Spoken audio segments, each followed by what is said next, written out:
mientras vamos colocando las últimas cosas que hemos tenido. Bueno, azkeneko gauzatxoa prestatzen ditugun bitartean, aldaketa egin behar genuelako. Amaierara eta programan ikusi duzuen bezala, bi mahai inguru edo bi talde espazio genituen, bai, eta Arantxak goiz hasieran esaten zuen bezala, azkenengo mahai hau, esperientzien mahai edo espazioa, bai, da nolabait estrategia jasotzen dituen eskubideen bermatzearekin eta lehentasunezko arretako profilei, bai, profilekin lotutako, gai horiekin lotuta, nola lurreratu daitezkeen, bai eskubide horiek edo bai lehentasunezko arretako profil horiekiko arreta, bai. Horretarako baditugu bost esperientzia ezberdin eta labur-labur kontatzeko pixkat zein den planteamentua lehendabizi joango dira bai aurkezpenak, esperientzia bakoitzaren aurkezpena egiten 10-15 minutu inguru eta joango naiz haiek aurkezpenak egin ahala, bale? Besterik gabe gogoratzeko txartelen kontua daukagula, bai, alde batetik txartel horiekin aurreko mailarekin bezala aurkezpen guztiekin amaituta galderetarako espazio hori utziko genuke eta gogorarazteko ere baditugula txartel berdeak bai, estrategiarekin lotuta proposamenik baldin badago, bai, Arantxa eta bai Nerea Melgozak esan duten bezala badatozen asteetan, proposamen horiek pixkate ikertzeko. Eta, gaur ditugun bost esperientzia horietatik, bai, batzuk estrategian jasota daude proiektu traktore bezala, eta hori Arantxak ere komentatzen zuen goiz hasieran, eta horietako batekin hasteko, bai, eta zehazki Bizkaitik daukagu Habitat Bizkaia, hemen, bai, zuen eskerrean. De forma resumida, ¿no? Labur esatearren, esan daiteke Habitat Bizkaiak Bizkaiko Foru Aldundiaren helburua artikulatzen duela, Housing First eredu hori artikulatzeko, dagoeneko goizean hitz egin da eredu horretaz, eta uztartu nahi da Euskadiko gizarte zerbitzuen sistemarekin. Prozesu berritzaile gisa ere ostatua eskaintzeko eta bizitegia eskaintzeko.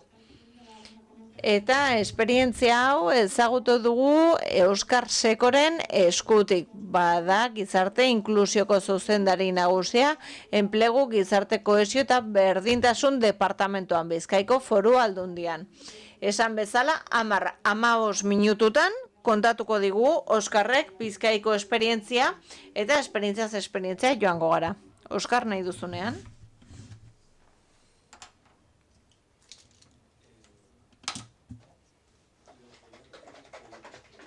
Kontatu behar dudana da Bizkaiko Aldundiaren adibide berezi bat. Hau da, benetan bakana bai dalako egin duguna. Housing Firsten eredu bat Bizkaian.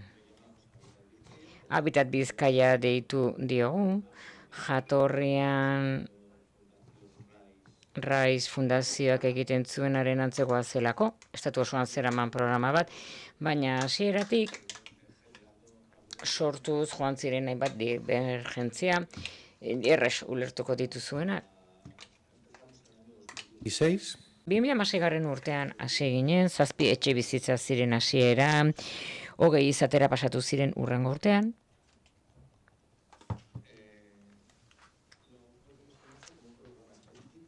Programa espezifiko gisa jarri genuen martxan, zubi etxek abian jarrita. Raiz Fundazioak eginkizuna hau zuen, ezartzen laguntzea eta ebaluazioa, metodologia eta ebaluazioa zuzen ere, hobeto esateko.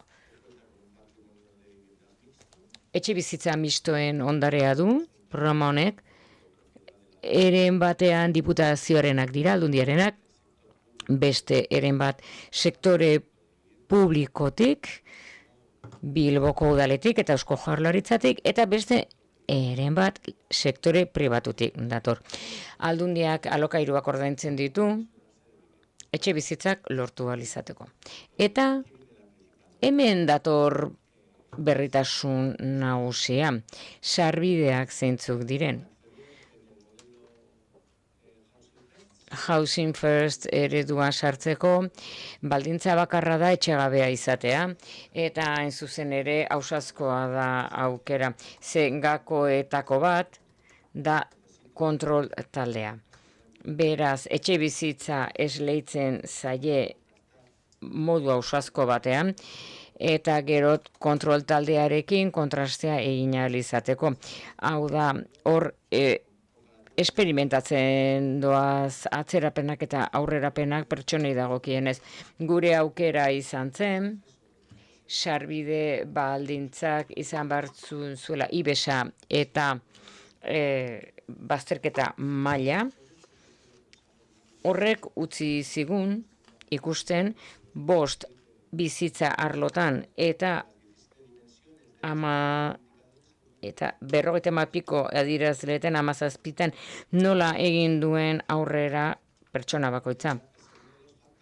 Eta bigarren faktorea zen, arreta bultzatzea metodologia honen bitartez errefraktariotasun handiena zuten pertsonetan.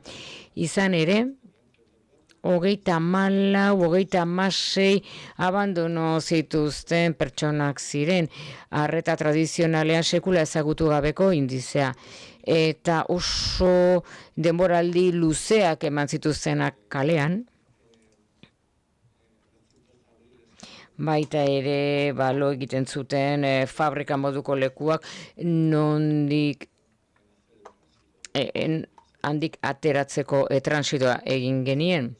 Beraz, pertsona hauek zerbitzuen txandakatzea handi batetik datoz, porrota ezagutu dute guztietan, eta baita ere porrot sensazio handia dute pertsona horiek. Eta gainera, biziteki bazterketa izateaz gainera 3. baldintza da, buru osasunean gaixotasunak izatea, gaixotasun larriak edo adikzioa izatea estupefazientetan. Eta, beraz, hau da jatorria, ordurako gure arreta eredua trantsitatzen ari zen, aukera bat egina genuen, hau da, bizitza independentea bultzatzeko arreta eskaini nahi zitzaien, hau da pertsonan oinarritutako arreta eman nahi zitzaien, eta planteatu egiten zen, eta gaur egun ere planteatu egiten zen desinstituzionalizazio eredu bat. 2006an hasi ginen 400 bizitegi plazekin, gaur egun 440 bat ditugu, horrek ez du esan nahi jendeak ez duela non gelditu, baizik eta beste mota bateko ostatu aukerak bilatu genituen, itzingo zile buruz denbora matematik. Eredu honek balioan jartzen du exigentzia apala eta arreta areagotzea, eta gizarte zerbitzuen barruan kokatzen da. Diagnostiko soziala egiteko orduan, 385/2013 dekretuaren barruan aurkitzen dena, etxe gabetasuna kontutan hartzen duena 4.1 adierazleren barruan, eta baita ere helburutza du cualquier servicio social. No pertenecemos a cualquier tipo de servicio social, es decir, esto es lo que más puede. Eta hori da gehien harritzen dituenak beste autonomia erkidego batzuk. Ardatzat behintzat fokua jartzen da elkarrekintzan. Bai? Beraz, gu gizarte zerbitzu gisa bilatzen dugu ez kolektiboak hartatzea edo desabantea dituzten pertsonak baizik, eta sustatu nahi dugu pertsona guztiengan burujabeak izan daitezen eta gizarte barruan txertatuta. Hortik esaten dugu ostatu defizitak konpontzea, jendearen zailtasunak konpontzea gizarte zerbitzuetatik ez dela nahikoa, ez duela funtzionatzen. 2016an argitaratu berria zen zorroari buruzko kartera, Eta auzi nagusi batek ukitzen gintuen gu.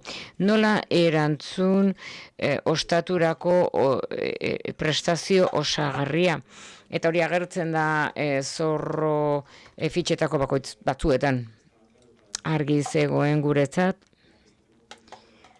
ostaturako prestazio osagarria etzela bakarrik gizarte bazterketan zeuden pertsonentzat, baizik eta badaudela egoera batzuk, batzuetan, etxe bizitza ez da desegokia, adibidez desgaitasuna balin badago tartean, eta beste ostatu tipologia bat probatu egin behar da.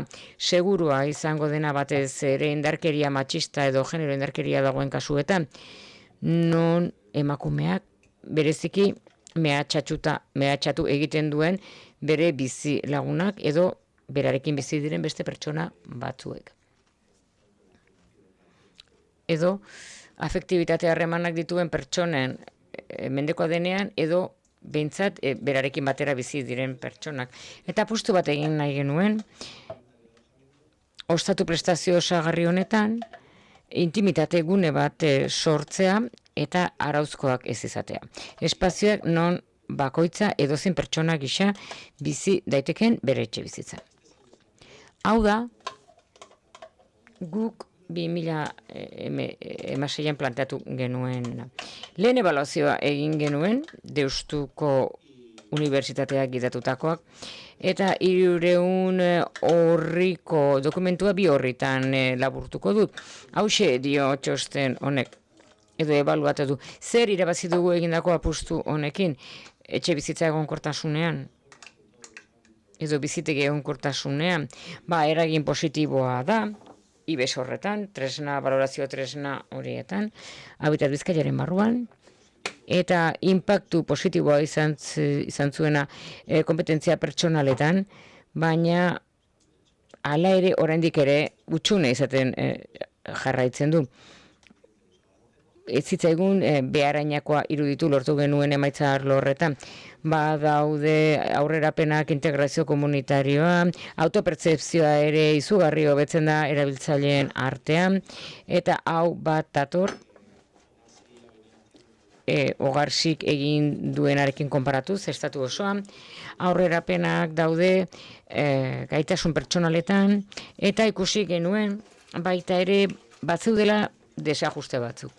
Eta behar bezala konpontzen ez zirenak. Badago zati bat arlo ekonomikoaren arrota, lan arlokoan, inolako aurrerapenik ikusten ez zena, hori normala izaten da. Hau, gainerako estatuarekin, horrek badu bere aldea, aukerak eta estrategikoa izan baitzen. Kalte handiak zituzten profilak hartu baitziren, etxegabe larriak hartatu baitziren, eta arazoak oso aurreratuak zeuden kolektiboetan, eta une horretan enplegurako sarbideak ia etzen, jasan ezina zen edo ia ez zen existitzen. Osasun arloan, naiz eta hobekuntzak egon ez ziren oso handiak izan, eta gehien kezkatzen gintuena zen kronifikazio arriskuak. Gizarte zerbitzuetan ostatua eman behar dugu, baina baita ere prestazio teknikoak hartu behar ditugu kontuan. Baina ikusten dugu arrisku bat badagoela. Pertsona ostatu horretan gelditzea, eta pentsatzea prestazio teknikorik ez duela behar. Beraz, hori kontuan hartu beharko beste sistema bada. Eta zaila da irterak planteatzea arlo horretan. Lortu dugu integrazio komunitarioa ingurune jakin batean, auzoko jakin batzuen artean, hor ikusten genuen arazo txiki baina handi bat, oraindik ere batzea gabe dagoena. Baina bazegoen beste arazo bat aztertu beharrekoa. Hau da, emakumeen etxegabetasuna, eta hori konpondu gabe zegoen oraindik ere. Hor, gogoeta bat egin genuen, 2008ko biltzarrean aurkeztu genuena, hori guztia idatzita dago, sakondu nahi duenarentzat.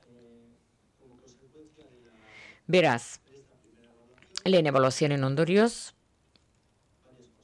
hainbat egiaztapen egin genituen. Lehenengoa izan zen,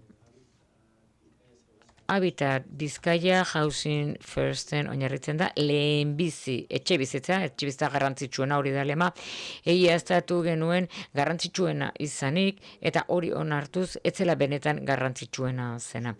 Garrantzitsuena zen bigarrena, hau da, ze prozesu sortzen ziren pertsonengan etxe bizitza izan ondoren. Hori da benetan esanguratsua. Plantatu genituen hobekuntzak diseinuan, eta baita ere apustu bat pertsonen inklusio prozesuan ajuste bat lortzeko. 2019-2020 bitartean ikusi genuen ez dela gauza bera, ostatu prestazioa ematea edo etxe bizitza arreta ematea. Ostatua bideratuta dago lau puntu bat adierazlea eragiten duen pertsona horiek, hau da, ostatua ukitu ez dutenean, baina bizitegia faktorea gorde egiten dugu autogobernua ez duten pertsonentzat, naiz eta ostatua izan, eta naiz eta etxe bizitza izan, hau da pertsona horiek laguntza etengabeak behar dituzte modu burujabean aurrera egiteko. Eta bigarren aurrerapen bat ere egin genuen. Hau da, eguneko zerbitzua garatzea, Habitat Bizkaia programa izateari uzten dio, eta eguneko zerbitzuen barruan txertatzen hasten da. Eguneko zerbitzua guretzat da, arreta komunitarioko egitura aurreratua, horrela ikusten dugu, ostaturik gabe da edo bizitegi laguntzarik gabe, baina prestazioren bat eskaintzen du hasiera batean zorrari buruzko dekretuan ez dagoena. Nola garatzen dugu eredua 2020 aurrera? Prestazio teknikoei eransten zaie bizi independenterako prestazio bat. Eta horrekin batera arreta pertsonale eta baita etxe arlokoa eskaintzen zaie kasu guztietan. Hau da, eguneroko bizitzako jarduerak egiteko bai etxean, bai lan instrumentalenetan. Eta erantsi egin genion prestazio ekonomiko bat. 3.4 bat zerbitzuari lotutakoa. Eta beste ondorio bada, beste sistemekiko elkarrekintza. Nola hasiko gara etorkizunean udal arloarekin batera hasi nahi dugu? Bai, dakigu ez dugula eredu berbera, baina haiekin elkarrera egin behar dugu. Hobetu egin behar dugu erroldatze sistema. Aldundiok ezin dugu erroldatu hori udalek egiten dute. Eta Bilborekin horra abantaila bat dugu, baina ez gainerako Bizkaiko herriekin. Eta bigarren hezkuntzatik, bigarren mailatik lehenengo mailarako transite hori, igarro bide hori hobetu egin behar dugu. Hau da, sistemen arteko igarotze hori hobetu egin behar dugu, zerbitzu sozialen bitartez, eta baita ere diru sarreren bermearekin batera koherenteak direnak. Honaino, iritsi da nire aurkezpena. Eskerrik asko, Oskar, tampoco estás pasado tan... Eskerrik asko, Oskar, etzera inbeste pasa, Baina kontrolatuz joan behar du. Bueno, esperientziei buruz hizketan amaitu duzunez, orain pasatuko gara Gipuzkoara, Bizkaitik Gipuzkoara, eta bi lagunek kontatuko digute euskeraz izango da. PowerPointa bai egongo da gazteleraz, baina euskeraz egingo dute, orduan itzulpena behar duenak jakin desan baita ere.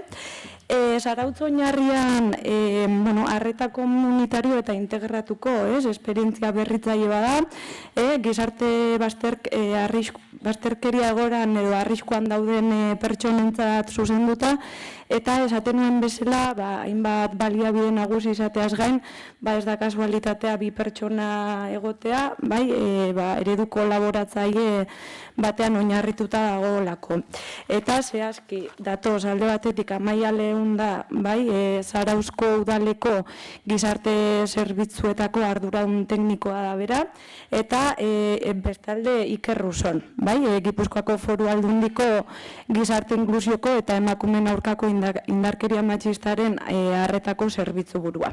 Orduan, bien arteko esperientzia, bi instituzioen arteko esperientzia bat izanik ere, nahi dozuenan. Oso ondo. Denbora bikoitza daukagu, ez da, Inti? Egia esan ez.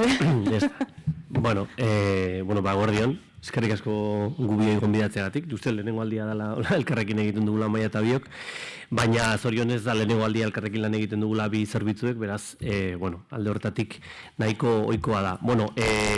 Hori guztia entzun da, Inti, nik ere, eta segurenik Amaiak ere, azpimarratuko genioke, apalki egindako gauza bat, urratxe zurraz gaudena, eta, ze askotan hitzak oso politiak dira, baina gero eguneroko errealitatea benetan gogorra da, eta hemen dauden profesional asko badakit, ez da.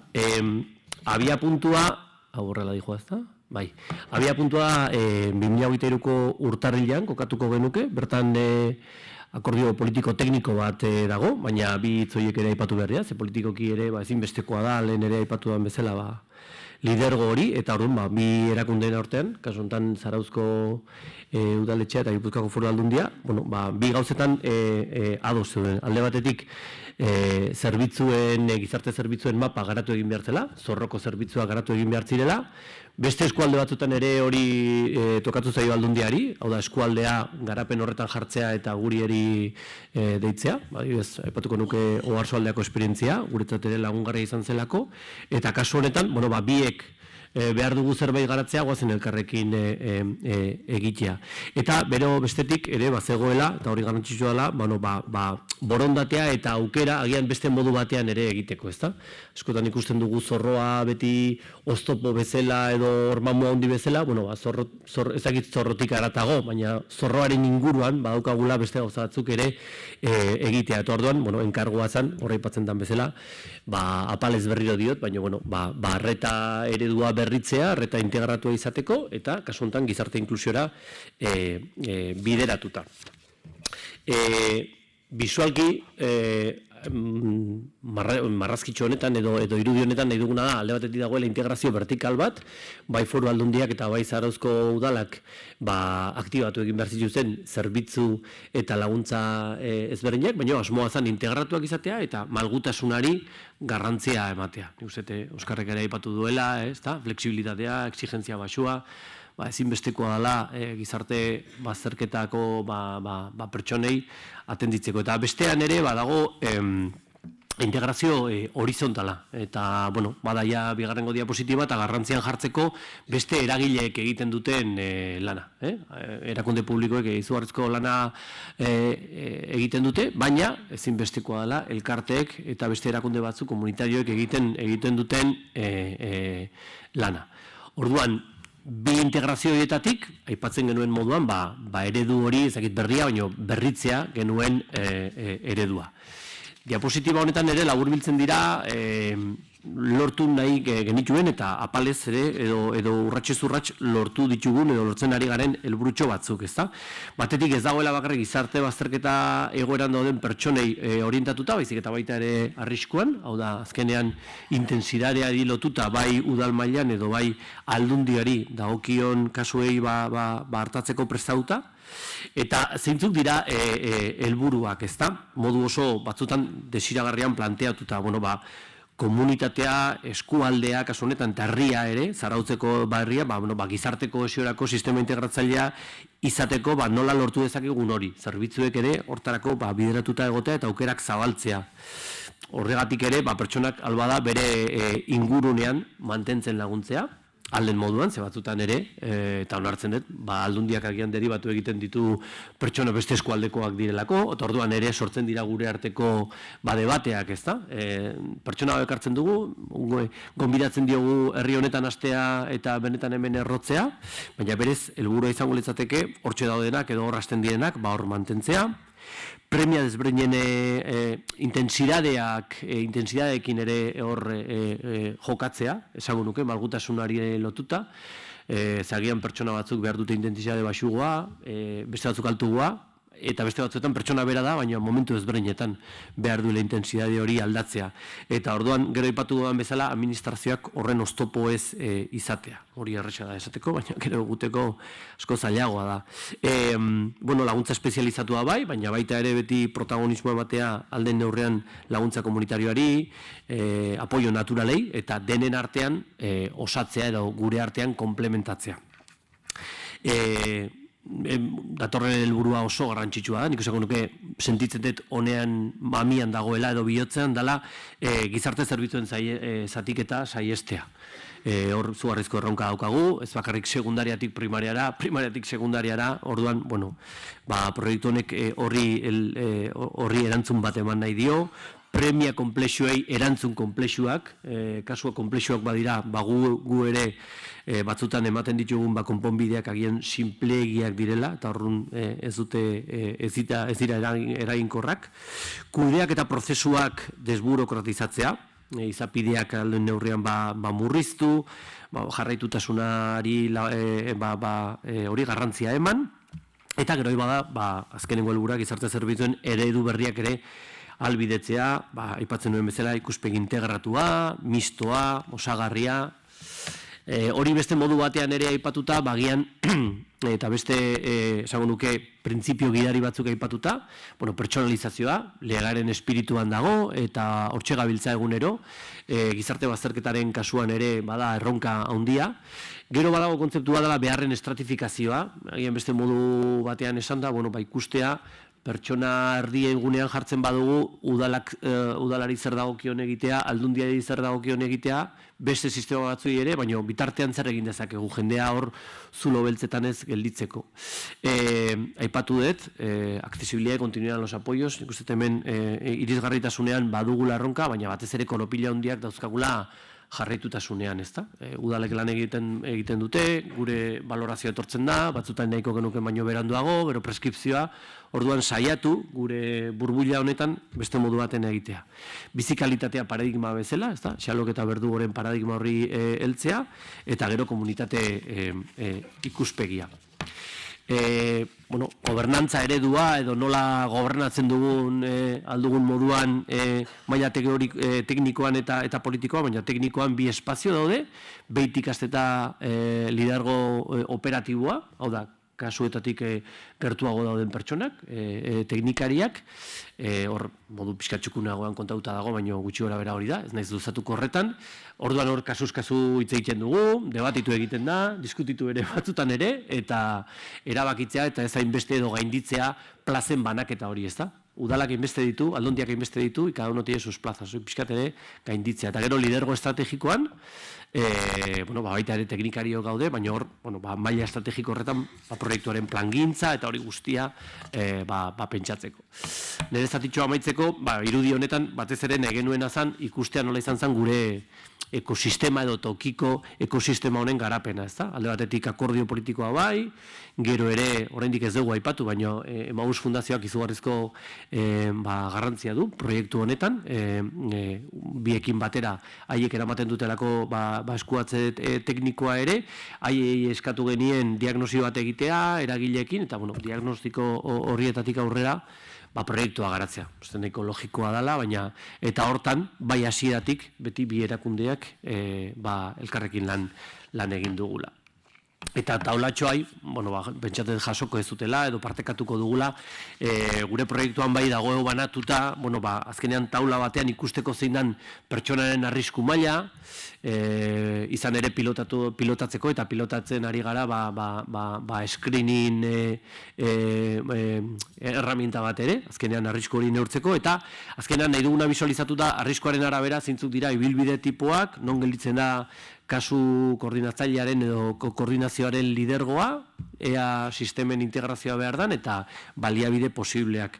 Orduan, fitxa batean ikustea nola bi erakundeek egonda, askotan pertsonak ez duela jakin behar, bat zazpi eguneko zentro batean dago, edo bi bosten badago, edo hor azkenean agertzen dira zenbakiak, eta gero gure maila operatiboan ikustea arriskuaren arabera bakoitzak zer egin dezaken. Luzatu egingo nintzake gehiagi kontatzen taula guztia, baina amaiari ere utzi nahi diot, bere zatitxo ere kontatzeko. Bai, hain horrea, honekin. Bestea? Martxando, bai. Vale, guardion ja, eskerrik asko Iker, eskerrik asko Inti eta eskerrik asko gonbidapenagatik. Hemen dago pixka bat, eredu horren baitan, hainbat zerbitzu jungea garatzen, ez? Zarauzko udalerrian, da ezagutzen ez dezuena, Zarauzko udalerria gutxi gora bera 23.000, 24.000 arteko biztanleko Gipuzkoako kostaldeko herri bada, Urola kostako komarkan barruan. Zerbitzu hauek jungea garatzen arreta eredu integratu honen baitan, 2023an hasieratik, gutxi gora bera azkenengo zerbitzua martxan jarri deu, aurten 2025ko urtarrilean, eguneko zentro berrian irekierakin. Horrek esan nahi du, 2 urtetan zehar jungeala hainbat zerbitzu desberdin martxan jartzen, baina garrantzitsuena zerbitzua zaratago da arreta eredua. Pixka bat Ikerrek aipatu du ze printzipioen oinarrian gidatu nahi izan dugun arreta eredua. Uni jungo naiz esplikatzen zerbitzu hauek banan-banan, eta zerbitzuta sartu aurretikan aipatu nahi dut Ikerrek esan du ez, Emaus Gizarte Fundazioak agu bidelagun hasiera-hasieratikan, eta ezaugarritako bat da zerbitzu guztia hauen eguneroko funtzionamentua erantzuteko lantalde oso bat daukagola atzetikan, gu biok hemen gaude, baina lantalde oso bat ordezkatzen dugu mahai hontan, eta berezitasuna dare lantalde oso bat dala zerbitzu guztientzat. Normalian zerbitzu bakoitzak dazka bere profesionalak izendatuak, baina kasu hontan arreta eredu honen baitan lantalde osoak erantzuten du zerbitzu hauei. Eta Ikerrek ekarri du txuleta, orduan ondo iritzen mazaizue, Oiane Maedero, Firdaus, Saodoni, Iztar González, Ander Lujambio, Enara Alcorta, Isidro Pouzaz, Julián Márquez, Mikel Ostolaza, Fátima, Beatriz, Jose eta Iune hemen daudela, eta baita ere, nik eskertu nahi dut bereziki udaleko 8 gizarte langilek ere, esfertzu asko egiten dutelako proiektu hontan, eta baita ere arduradun politikoak, bi mailatakoak, udal eta lurralde mailakoak. Hau esan da, hor dauden zerbitzuak pixkat esplikatzea pasako naiz. Etxetik. Etxetik da aurren martxan jarri genuen zerbitzu. Etxetik aurrena jarri genuen zerbitzua da martxan, eta batez ere da, 2 zerbitzuk osatze dute, bat da gaueko arreta zerbitzua, eta gaueko arreta zerbitzuan berrikuntza edo da, etxe badala, dia 2 etxe komunikatua, normalian gaueko arreta zerbitzuek normalian kokatzen dira, herritik kanpo, eta zerbitzua handiak izaten dira, eta kasu hontan da, Zarauzko auzo normal bateko, portal normal bateko, 2 etxe bizitza elkartua. Horrek ematen dio, eta horregatik bere izena, horrelako hurbiltasun bat, kale egoeran dagoen pertsona, aurrenengo gaua jalo egiten dunean, bestera batea sentitzen da, ez? 10 plaza txikia da, 10 plaza ditu, saiatzea plaza batzuk urgentzitarako plaza bezala mantentzen, eta bestiak dira printzipioz nahi dugu, etxe bizitza oinarri izan da, ibilbide integratuak edo pertsonak bere ibilbidea egin dezan. Eta gero etxe bizitza tutelatuak ere gainean dauzkagula justu, hauek dira arrisku egoran dauden pertsonentzat, nun autonomia gehiago daukaten, behaien bizimodua modu independientean emateko. azkar jongo naiz, bestela ez dit ia denborek emango. Bai, esan nahi dut eredu honek, bai ikusi deula esperientzia honekin 2 urtetan, bai inzidentzia maila tasa oso txiki ematen dula, pertsonan implikazioa, elkarren arteko harremana, elkarren arteko elkarbizitza, egunerokotasunean ere, gauzak antolatzerak orduan, funtzionamenduan, oso positiboa izaten nahi dela. Hoi pasaintzait, barkatu. Eta gero foru aldundiai udala gala zizkion 2 etxe bizitza, eta orduan martxan jarri genitun. Bai, etxe bizitzak laguntzekin, beste lurralde mailan dauden ohiko etxe bizitzak laguntzekin, eta Oinarrian Habitat etxe bizitza bat. Etxe bizitzen pixka zerbitzu hau desberdinak, erakusten nahi zaiguena da, ibilbide desberdinak, pertsonalizatuak, egiteko aukera ematen nahi zaigu, bai etxetik hasten den pertsona bat, segun eta pixka bat, screening erraminta honen arabera, eta oinarrizko gizarte zerbitzuak lantaldearekin egiten duen banakako arreta planean oinarrituta, etxe bizitzen arteko transizioekin esperimentatzen nahi gea, eta behaien arreta pertsonalizatu hortan, behar duen laguntza intensie maila desberdinak esperimentatzen ere bai. Eta gero, aurten iriki deuna da eguneko zentroa, Oinarri jarri diogula izena, eta hemen bai nahi dut esplikatu berrikuntza lurralde mailako beste ozein eguneko zentroaz diferente zer egiten du, eta zer egiten du diferentea, 3 modalidade plaza dauzkagu dela.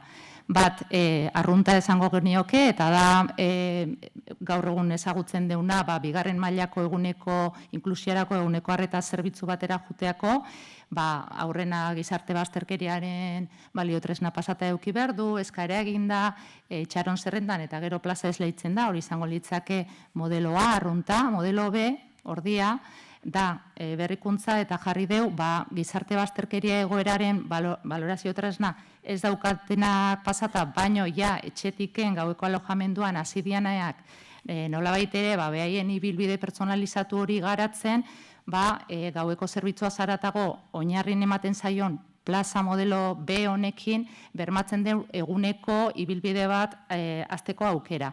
Eta horrek, esperientziak erakusten digu, posibilitatzen nahi da, gero valorazioa egiteko aukera, eta modelo ben sartzen den pertsona bat, gero bere ibilbidean modelo ara pasatzea, eta bestela badakigu bentsat gizarte langileok askotan oso zaila ite zaigula kaleagoran dagoen pertsona bate, valorazio tresna eskaera, egin valorazioa pasa itxaron zerrendan, egon denbora horiek errespetatzea.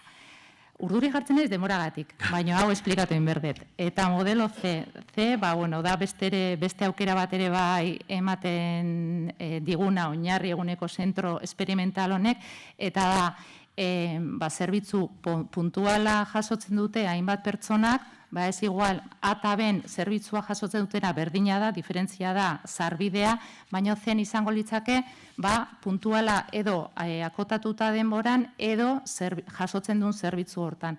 Ejemplo batekin hobeto ulertuko da, adibide batekin, adibide, Zefak arlo komunitarian daukagun, foru aldundiak daukan, eta gure eskualden ere martxan jarri izan zerbitzua arlo komunitarian eskuartze soziozitzailea garatzeko kale egoeran dagoen pertsonekin, eta agian gizarte zerbitzutara ez dienekin hurbiltzen, Zefaken bitartez hartu emana izan duen pertsona batei, agian erropa garbitzera egun batean modelo zen jungo da Oinarrira, eta beste egun batean jungo da bazkaltzera. Eta horrekin saiatuko gera egiten, binkulazio profesional bat, bertako hezitzaile, integratzaile edo gizarte langileak, eta hortikan agian etxetiken sartuko da. Eta hortikan agian bera pasako da, eta hortik agian pasako da laguntza etxe bizitzak laguntzekin, edo bakarrikan zeegean lortzen, 2 minutu batian.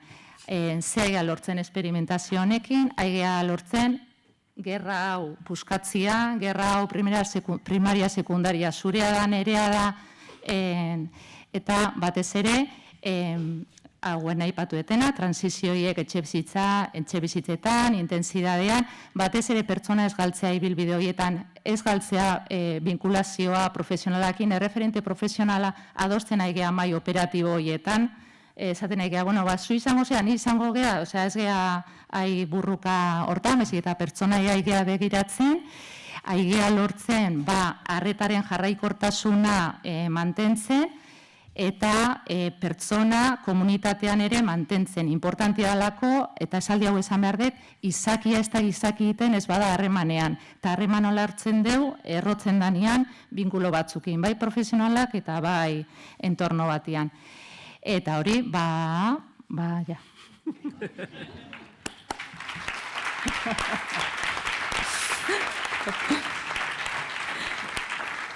Vale, eskerrik asko Iker, Amaia. Bueno, esaldi horrekin amaitzia ondo da, ez?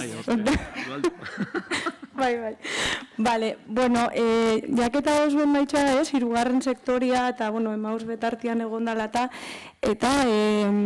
gaur goizian ziarbe ikusi da, ez? Momentu batzutan aipatu dala hirugarren sektoriak daukan, ez? Garrantzia. Decían en euskera que, bueno, también han traído.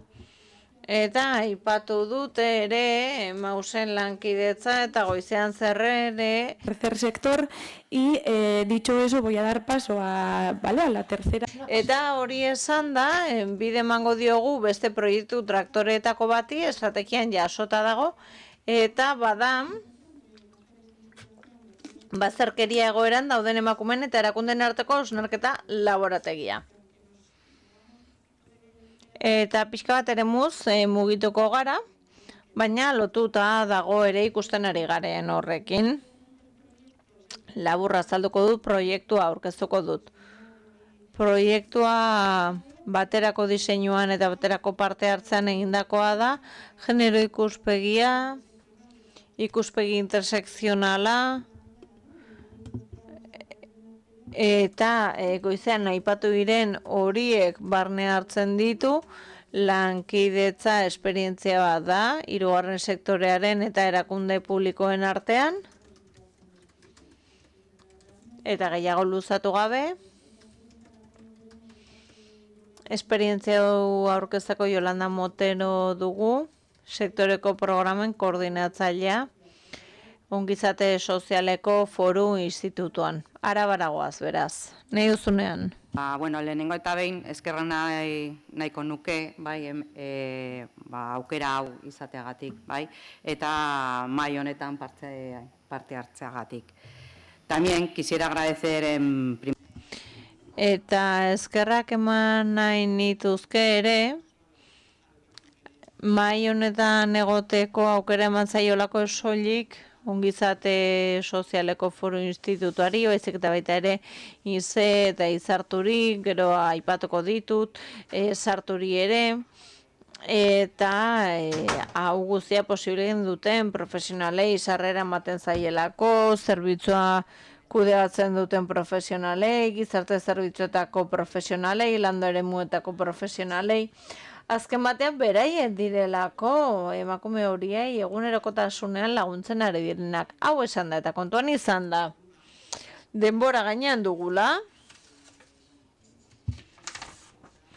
Esperientzia hau proiektu traktore gisa sartu dugu, generoarekin eta intersekzionalitatearekin lotuta dago, eta gure zerbitzutik bai genuela erronka gisa eta lehentasun gisa bazterkeria jasaten zuten emakumei arreta eskaintzea, eta baita ere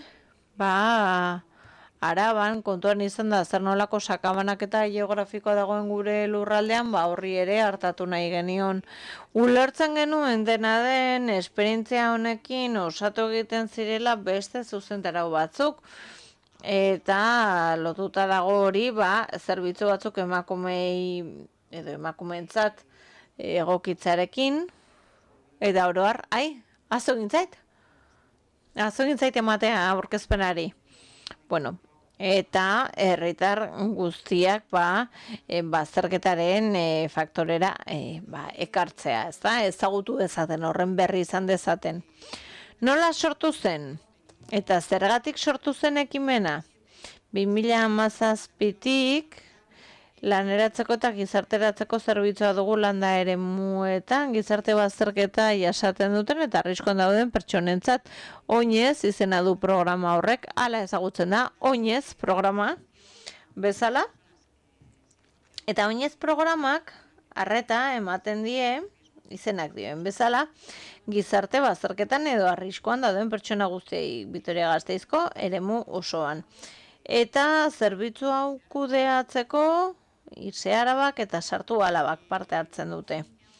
Eta nola hasi ginen helburu hauen alde lanean? Bueno, helburuak hauek dira gizarteratzea, parte hartzea sustatzea bizitzako arlo guztietan, eta zehazki emakumeek parte hartzea aktibo eta berdintasunezkoa izan dezaten bultzatzea. Horretarako, akonpainamendu individuala, taldekoa, baliatzen ditugu,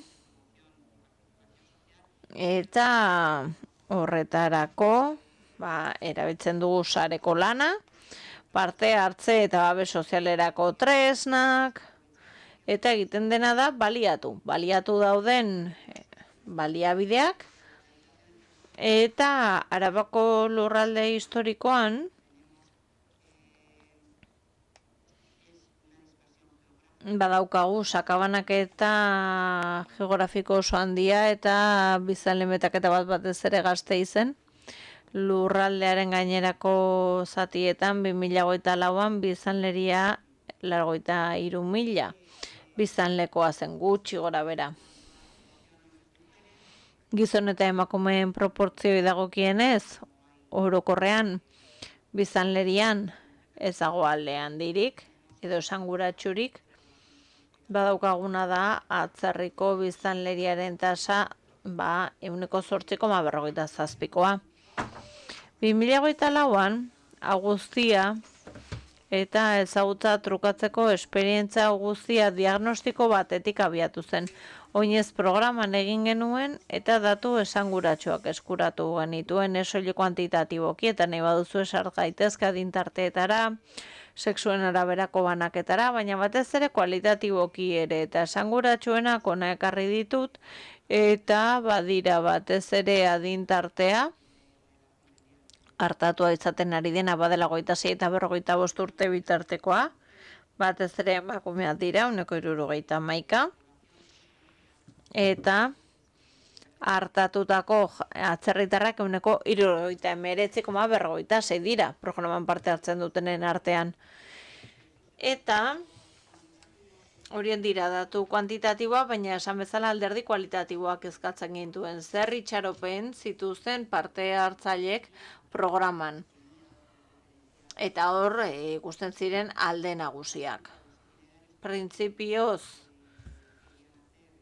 gizonek egin nahi zituzten ibilbidea batez ere lotuta zeuden ibilbide sozio-laborala izan daiteken horrekin, hau da prestakuntzarekin edo zuzenean enpleguarekin, eta laguntza bazen aldi baterako arlo horretan.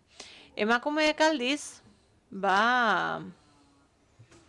bai ikusten dela, emakumeen kasuan, badagoela gizarteratze eta laneratze parte hori, baina batez ere aipatzen zuten espazioak behar zituztela, ekintza jakin batzuek eta gailu batzuek abian jartzeko isolamendu sozial hori saihesteko eta gainera espazio seguru bat behar zuten, konfiantzazkoa bere burua garatu ahal izateko. Eta hortik abiatuta,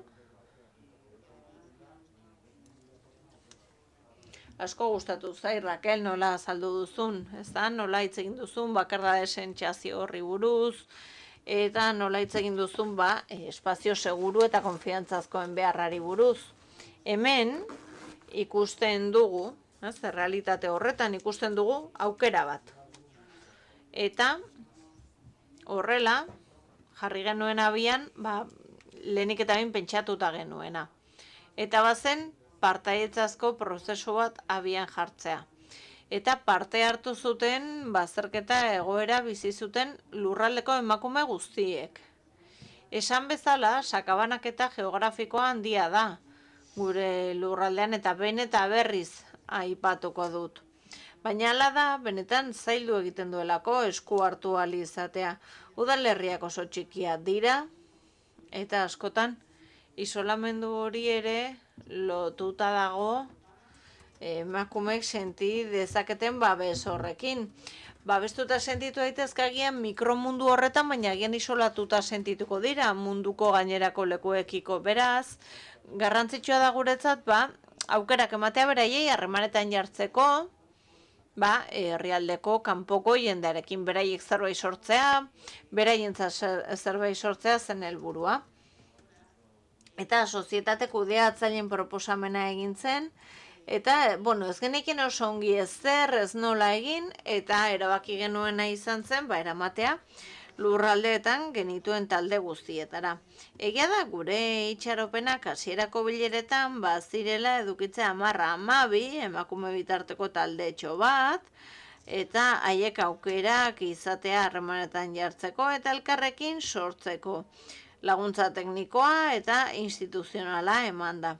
Prospekzio bat egin genuen taldeetan, eta guretzat deigarriena izan zen, parte hartzen zuten emakume gehienek, esan dizuete, uneko oso handia zela, emakume horiek prest daudela proposamenarekin bat egiteko. Irailean, abenduan, ez geneukan denbora gehiegi, nahi genuelako sortu topagune bat, eta abenduan egin genuen azkenean, 2024an, eta noski iraila, eta abendua bitartean, antolatu egin behar ziren, definitu egin behar ziren definitu beharrekoak, eta kontuan izan, sakabanaketa handiko lurralde batean egin behar zutela. Eta hor,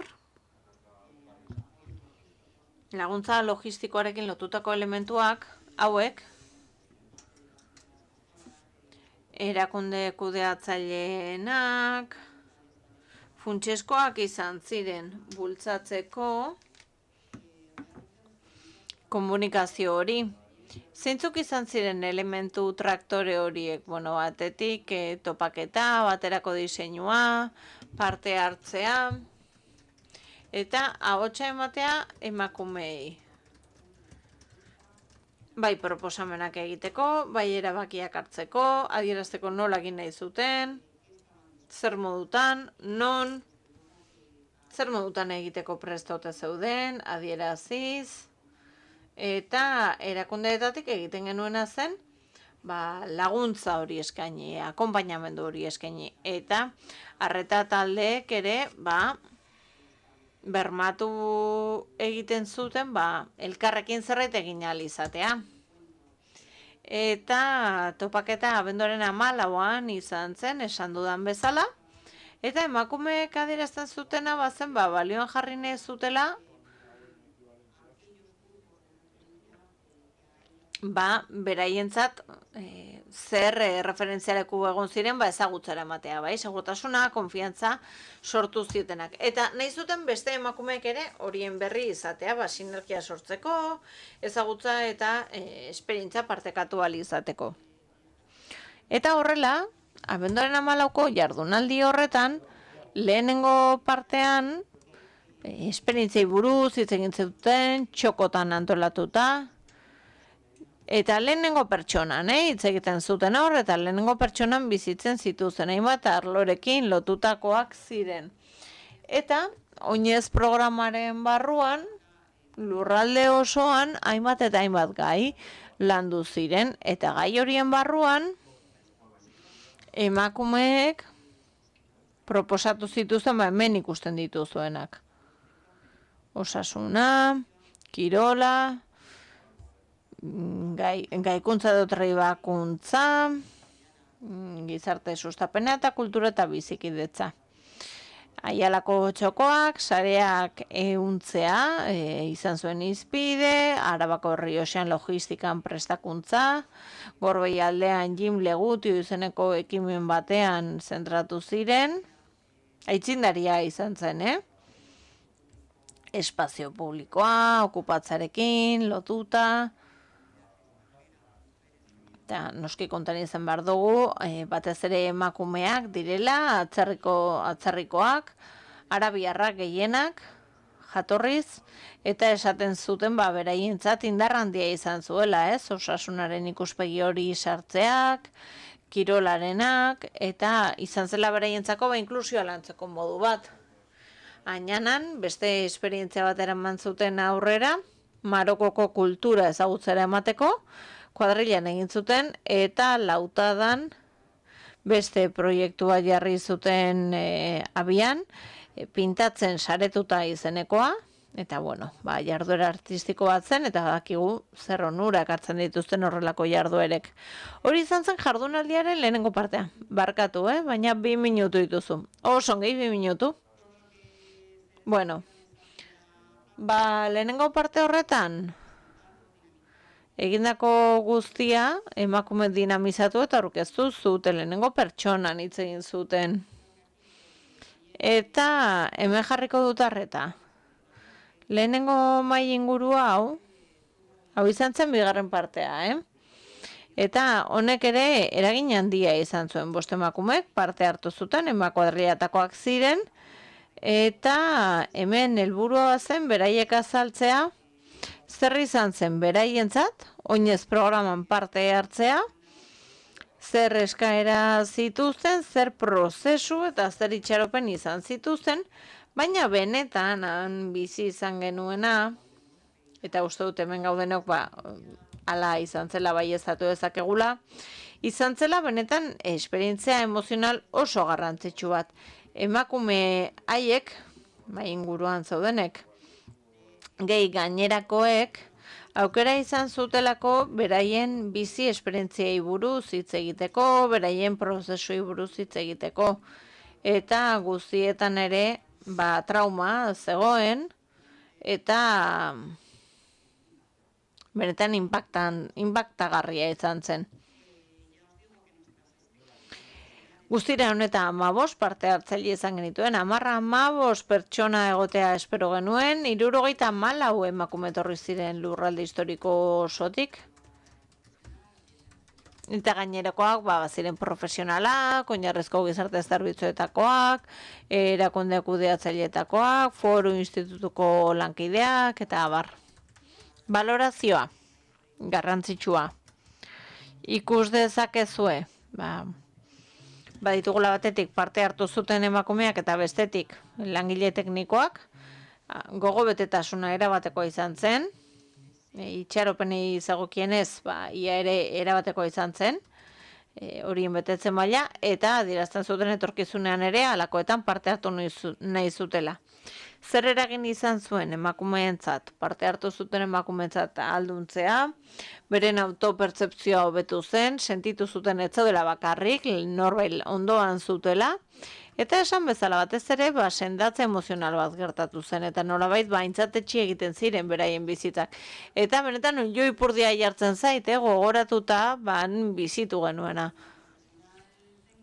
Langile tekniko izagokienez, beraientzat, baliagarria izan zen, motivazioa bultzatzeko, aintzatespena lortzeko, eta ezakit modu implizituan edo esplizituan baute zuten, baina parte hartzaile beraiek, egitea aintzatespen hori, erakunde zara. Profesional, yo creo que generó un...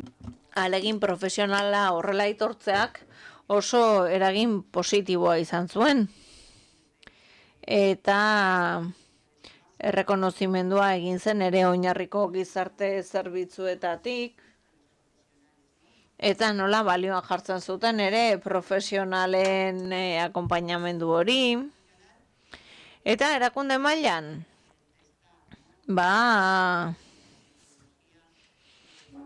testatu egin nahi ziren metodologiak, hori zen guretzat lehentasunetako bat, eta ikusi dugu lanean jarraitu behar dugula, emakumeia hotxa ematen, haiek ere parte izatea egin behar dugu, eta lekuak eman behar dizkiegu elkarrekin eraikitzeko. Sinetxita gaude eta hortik egin nahi dugu lan. Lankidetzatik.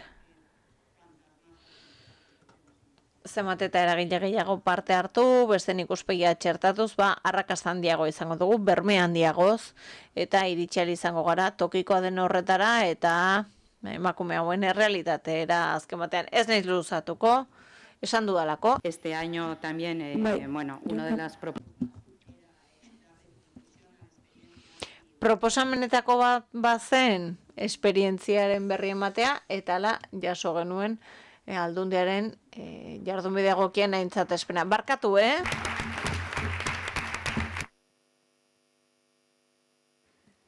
Bueno, decir que es que contar todo un proyecto en 15 minutos. 15 minututan proiektu bat kontatzea ez da erraza, ulertzen dugu. Azkeneko bi esperientzietara igaroko gara. Pixka bat aldatuko dugu, programan zegoena, Eguzki Lore, inmobiliariarekin hasiko gara, azkeneko esperientzia gisa zegoen jasota, baina horrekin hasiko gara. Caritas Bizkaiak sustatzen du 2013an hasi ziren lanean, baina mailak asko hobeto azalduko du. Eta helburua da etxebizitzarako eskubide hori lantzea guztientzat, baina zehazki ere arreta jartzen dute beraien etxea galtzeko arriskuan dauden horietan. Eta horren berri emateko gurekin dugu Amaia Torres, bera zuzendaria da. Fundazioan, 10 minutu. Vale, pues egunon denoi, gracias por invitar. Egunon, guztioi mila esker, gonbidapenagatik, Eguzki Lore Fundazioa hitz egiteko aukeragatik, eta hemen amaierera arte zabeten guztioi ere eskerrik asko. Agian, egongo da Euskal Herritik ez datorren norbait hemen, eta ez dona jakingo zer den Eguzki Lore bat, bada lore handi bat, bai? Eta dakizuen bezala, baserrietan jartzen zen, atondoan jartzen zen, espiritu txarrak uxatzeko. Lore hori eta izen hori hartu genuen gure fundazioan, agian bitxi denda bat jarriko bagenu, arrakasta handia izango genukeen, Eguzki Lorea marka diseinu gisa hartuta, baina honetan pentsatuko nuen inmobiliaria sozial batean. Zer egiten du zehazki Caritas 2013an? Zer egin zuen hau bezalako fundazioa eta hau bezalako ekimen bat abian jarrita? Zertarako erosi, konpondu, alokatu etxebizitzak, gu berez psikologoak, gizarte langileak, pedagogoak bagara, eta etxebizitzaz gutxi edo ezer gutxi baldin badakigu. Baina gauza bat badakigu, eta bada gure lan osoa eskertu egiten dela gizarteratze prozesu hori amaitzen denean, eta osasunean, lanean, bizitza komunitarioan aurrepauso handiak ematen direnean, baina ez dutenean irtenbiderik etxe bizitza bat aurkitzen ez dutelako. Denok dakigu gizarteratze prozesuak, osasun prozesuak aurreko mailan ikusi dugun bezala, hezkuntza eta hiritartasun aurrera pauso guztiak etxe bizitzarekin lotuta dela, garrantzitsua dela etxe bizitza bat zurea dela sentitzea. Eta zaila da, oroar herritarrentzat etxe bizitza bat erostea edo alokatzea, pentsa zer zaila den gurekin lan egiten duten talde eta pertsona horientzat. Batzuetan badute lana, badute nomina, badute soldata, badago Proviviendaren oso bideo polit bat, YouTubeko kanalean dago, eta deitu egiten dute inmobiliaretara, eta ikusten dute nola atzerriko azento aldin baduzun, ateak itxi egiten zaizki. De voz. Por tanto, es necesario, creemos, seguir creando estrategias que profundicen. Etxebizitzaren dimentsio sozialean oinarrituko diren politikak egitea. Eta salaketa bat, eskubide bat izan dadin, pertsona zaurgarrienei begira. Eta hau da hirugarren sektoreko erakundeen eginkizuna. Orain pasatuko naiz fundaziora. 2004an 116 etxebizitza kudatu genituen. Bai, eta gehienak dira Elizbarrutienak edo Karitasenak. Gero hainbat udaletxetako etxebizitzak dira, Eusko Jaurlaritzakoak, alokabideren bitartez. Eguzki Loreak ez du etxebizitzaren jabegoan, beti alokairu bat ordaintzen dugu. Baina salbuespen badago Karitaseko 31 etxebizitza. Lagapen doako horrek uzten digu, higiezin sozial bat horrela ematen, ez dauka inolako hitzarmenik administrazioarekin.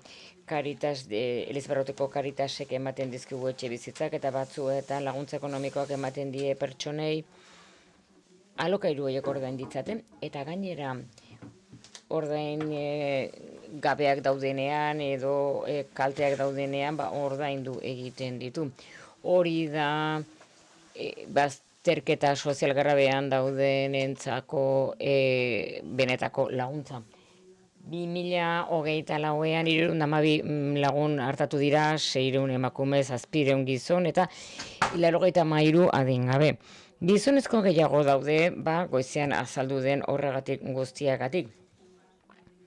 Etxe gabe gehienak gizonezkoak dira eta administrazioetako programak politika horientza dira.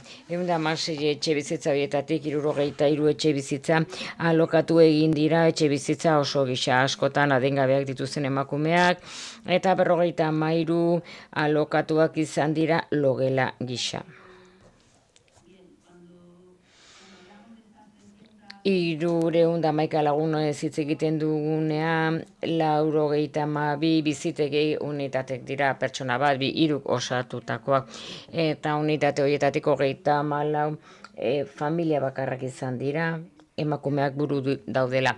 Eta hemen diapositiban ikusten da ze Karitaseko programak, auzo bizi, auzo lana, etxepe, bendari esgiltza, goiabe, kabia, harrera zerbitzuak, Karitas, gero badaude beste erakunde batzuk, Askabide, Derioko udaletxe, Etxebarri, Bizitegi, pertsonalak Zubietxe eta bar. Ikusten duzuen bezala programa ugari daude eta erakunde ugari daude, beren etxe bizitzak Eguzki Loreren esku uzten dituztenak. Hartutako pertsona gehienak Magrebekoak izan dira, baita ere Espainiar herritartasunekoak. Eta gero alokatuta ditugu 25 erakunde 3. sektorekoak, gehien bat etxe bizitza, eta oro har 176 pertsona hartatu dira, beraz ikusten duzuen bezala 3. sektoreko erakunde asko daude. Eta esan dezakegu pertsona kopuru osoa 487koa izan dela 2024an. Gure profesional taldea honela osatuta dago 5 pertsona, haietatik 3 lanaldi murrizketa dute. Eta gure etxe bizitza asistentzia lanak zerikusia dauka, etxe bizitza martxan jartzearekin, obren kudaketa, mantenimendua, garbiketa, konpoketak eta zentzonetan, beti ere 3. sektoreko erakundea kontratatzen ditugu lan hauek egiteko.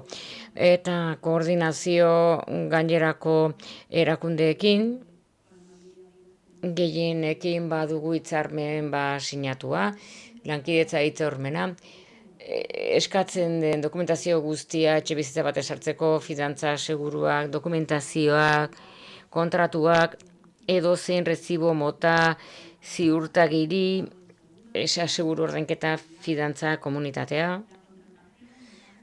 kontratazioa ordainketa, hornikuntzen, ordainketa, argia, ura, eta bar. Eta gero jarraipen bisitak, gora berak, bitartekaritza auzokoekin, deribatzen gaituztenak egiten dutena da akonpainamendu soziala. Eguzki Lore barruan aurki daiteke familiarekin lan egiten dituzten pertsonak lehen momentutik erakunde honek esaten digu ze pertsona sartu behar dugun etxe bizitzan, zenbat denboraz eta gainera markatu egiten dira prezioak egokitu daitezen pertsonaren eta bere baliabide ekonomikotara. Eta garrantzitsua da, akonpainamendu hori beste erakunde batzuk egiteak eta ez etxe jabeak. Ze azkenean pertsonek ez dute oso ondo ulertzen, hezitzaile batek errenta kobratzea hilabete amaierak. Horre distortsio pixkat sortzen du. Eta etxe bizitzak ez dira finalistak izan behar hasiera bertatik. Ulertzen dugu irteeran, lanean hasi behar dela hasiera bertatik. Batzuetan pertsonak iristen direnean etxe bizitzera eta profesionalak errelajatu egiten dira, esaten dute, lortu dugu pertsona honeko ostatua izatea. Baina garrantzitsua da hasiera bertatik, guk badugu parke oso txikia etxe bizitzetan, eta nahi dugu etxe bizitza elementu bat gehiago izatea, gizarteratzeko eta lehen egunetik lan egitea, irteera egunean.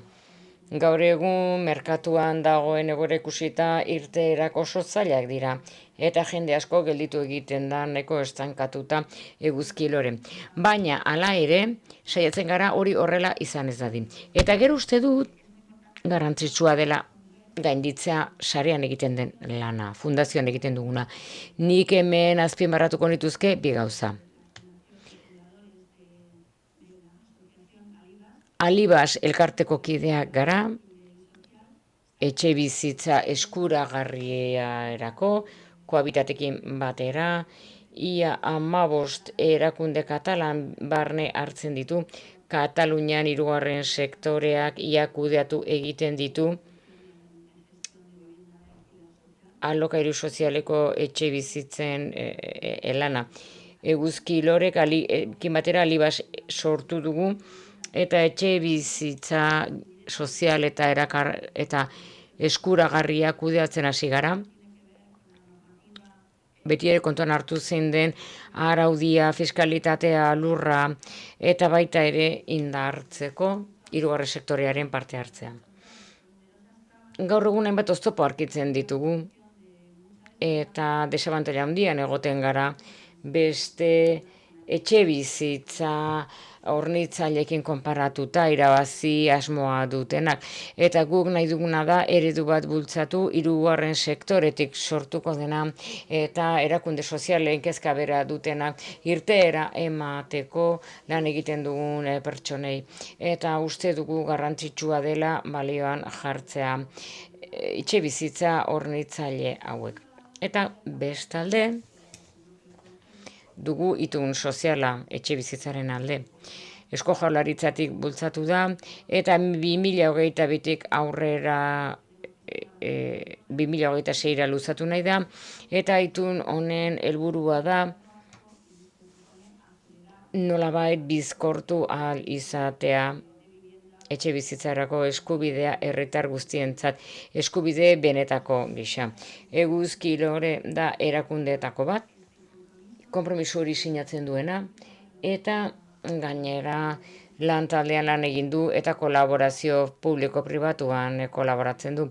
Berriki ondorio guztiak aditzera eman ditu, eta lan honetik gomendio batzuk sortu ziren, lehen erronka izango litzateken Housing Association formula gure egiteko, 3. sektorearen laguntzarekin, Eguzki lore, eta handitu dadin erantzuna emateko gaitasuna, bizkortasun handiarekin, eta soluzioa malguagoak eskaintzeko familia situaziotan, esklusio handia bizi duten haietan, edo larrialdi habitazional handia duten haientzat. Hortik aurrera, 3. sektoreak eginkizu funtsezkoa du. Datu horiek gure webean dituzue eta gainera. Nos llaméis por teléfono y poder ayudar en lo que sea necesario a cualquier entidad del tercer sector a la búsqueda de vivienda y a la gestión de la misma. Mientras queden más viviendas libres que personas en calle, tenemos mucho trabajo por hacer. Eskerrik asko, gracias por vuestra atención.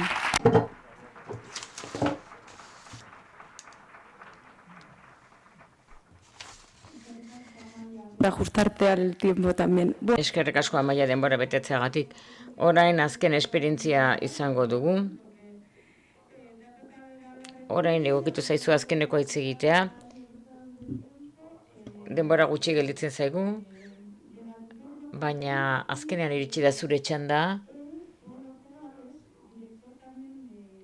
Orain, Alaz Fundazioak ordezkaria dugu, esperientzia oso gaztea, eta, bueno, bera kontatuko digu orain, duela gutxi jarri da martxan. Hola, kaixo, eguerdion, bai, gaur, gure burua aurkezten dugu, hau da gure proiektua publikoan aurkezten dugunen aldia, eta ekimen honek lagundu egin nahi du egoeran, bi erreferentzia emango ditut, zuek jakin dezazuen. Bi kontzepturen ondoan sortzen dena aliantzak alde batetik eta berrikuntza. Nork bultzatzen du ekimen hau? Fundazio komunitario bada, 3 erakundek bultzatua, ibilbide oso sendoarekin.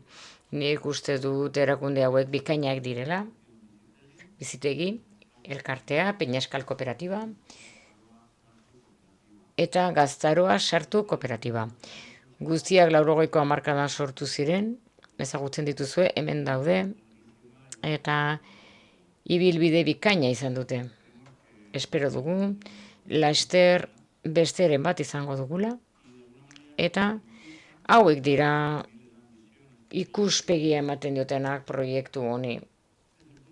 Hau da biapuntua, baina biapuntua da ere erakunde hauek fundazio berri honen eskura hainbat etxe bizitza jartzen dituztela.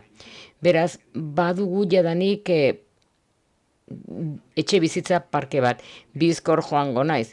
Zergatik sortu zen gure elkartea, entzun dugu, etxe bizitza krisi handia sortzen darako, batez ere bazterketa egoera larrian daudenak erakunde sozialak,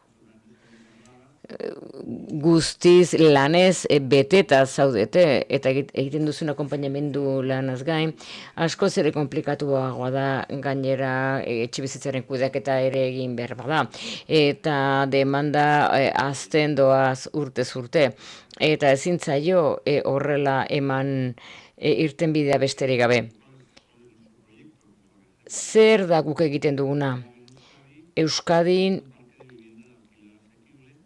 alokairu parke eskuragarria sustatzen dugu, logelak dira azken batean eta txandaka eskaintzen dugu, behin-behineko ostatu eskuragarria eskaintzen dugu.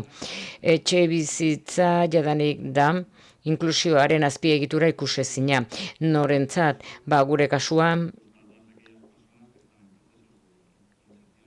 gizarteratze kasuan dauden pertsonentzat, baita ere prestakuntza edo laneratzea prozesu batean dauden pertsonak, agian diru-sarrera gutxi batzuk dituztenak eta badutena erakunde sozialen laguntza. Hemen uste dugu gure ekimenak baduela zentzua. Eskaintzen dugu bizitza eskuragarri eta egonkorra, jadanik martxan duten inklusio prozesuak osatzeko. Etxe bizitza da punturik erabakigarriena gizarteratzean. Nola egiten dugu edo egingo dugu ekimen hau ibilbide luzekoa da. Hau da, ibilbide luzea du eta kohesio sozialean oinarritu nahi du, epe luzerako jasangarria eta kanpoko gorabeheren mendez egotea. Hau da, ekimen hau oso epe luzera sortu zen, bere forma guztietan, hau izango da erronka bat, gaur egun epe luzekoa den erronka batean. Helburu honek eskatzen du kapital pribatu asko mugitu behar dela. Eta gainera kapital publikoaren erabilera eskatzen du. Horregatik, fundazioak kudeatu egingo du jabetza funts etengabe bat, fundatzaileen ekarpena kontuan hartuta, emaile pribatuen ekarpenak ere kontuan hartuta. ondare funts iraunkorrau bideratu egingo da, etengabe, bigarren eskuko etxe bizitza erostera, eta baita ere higiezinak eraldatzeko, eta baita ere erosial izateko. Inbertsio sozial filantropikoa egiteko ibilgailua da, errentagarritasun ekonomikoa bilatzen baitu ez inbertitzaileen artean banatzeko, baizik eta etengabe funtsean inbertitzeko. Hau da, lortutako errentagarritasuna bideratu egingo da, etxe bizitza sustatzeko. Eta gastu operatiboak diru sarrera errekurentekin eta alokairuarekin ordainduko dira. Beraz, inbertsio filantropikoa izango litzateke. Etxe bizitzak erosteko, errentagarritasuna lortzeko, errentagarritasun soziala eta berrinbertitu egiten duena etxe bizitza berrian baliabide gehiago izateko. Horregatik esaten ari nintzena, aliantza eta berrikuntzak bilatzen ditu, gure proposamena da bide berritzaile bat izatea erronka honi aurre egiteko, nolabait egiten duguna, da proposatu aliantza estrategiko eta egonkorrak, ebaluagarriak, alokairu erakargarria bultzatzeko eta kohesio soziala indartzeko. Arazo hain handia, uste baitugu emaitza egoki bat lortzeko, gaitasunak batu egin behar dugula, gizarte zibila antolatu, administrazioak lagundu dezala, eta kolaborazio lankidetza publiko-pribatua. Uste dugu eredu honen indargunea ez dela oinarritzen bakarrik konponbide habitazionalean, baita ere sortzen dutuen aliantzetan. Konvergentzia bat politika publikoaren, ekonomiaren eta eraldaketa sozialaren arteko batera. Efizientzia soziala, justizia soziala eta ekintzailetza soziala bultzatu nahi dugu. Eta frogatzen du sektoren arteko interbentzioa errentagarria dela eta beharrezkoa dela. Azken batean, uste dugu proiektu kolaboratibo bat garela, elkarrekin lan egiteko borondatea duena, gure ahaleginak batu nahi ditugu, eta animatu egiten ditugu erakunde guztiak aukerak egin ditzaten zenbat eta ekimen gehiago are hobeto. Eta zenbat eta faktore sozialak duen garrantziarekin. Housing Associationen bultzada, Eusko Jaurlaritzak bultzatutakoa, uste dugu dela hirugarren sektoretik bultzatu behar den bidea, eragile aktiboa izateko arlo honetan. Eta bide honi ekin diogu sinesmen osoarekin eta ilusio handiarekin ere bai, soluzioak lortzeko eta premiaz behar duten pertsonei erantzuteko. Eskerrik asko.